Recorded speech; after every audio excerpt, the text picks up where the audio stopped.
আকাশের মধ্যে ওরে গুড়ি। আজকে আমরা বানাবো জালমুড়ি। আমার বন্ধু আমাকে আইসা বলছে কানে কানে আমরা এখন যাবো দোকানে। বাজারের মধ্যে বেচে পাস্তা, আমরা এখান থেকে কিনবো নাস্তা। আমি আমার বন্ধুকে বলি ওঠ, আমরা এখন কিনবো বুট। শিক্ষককে বলি স্যার, আমরা এখন নিয়ে নিবো আচার। বন্ধু নিজেকে মনে করো বস, আমরা নিবো সস। করি নাই দেরি, সবকিছু নিয়ে আসলাম তাড়াতাড়ি। আমার বাড়ির মধ্যে আছে রড, আমার বন্ধু নিজেকে মনে করে বিমানের পাইলট। দুগুণ মানছে বৃষ্টি আনা কই কজে কুড়ি। আমরা এখন বন্ধু বান্ধব মিলে বানাইতেছি জালমুড়ি। কোনো একটা আত্মীয় হঠাৎ কল দিয়ে বেড়াইতে যেতে বললে আমরা বলি আসনো কাল।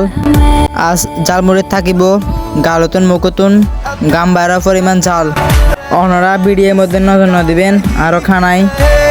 আর বিডিএম ফুল চাইলে দেখিবেন আর কিভাবে জালমুড়ি বানাই। তো অনেকদিন উড়ে নাই ঘুরি, আজকে আমরা জালমুড়ির মধ্যে দিয়ে দিলাম সোনাচুরার মুড়ি। আমার বন্ধু জালমুড়ি মাখার গুরু, সবাই করলো জালমুড়ি খাওয়া শুরু।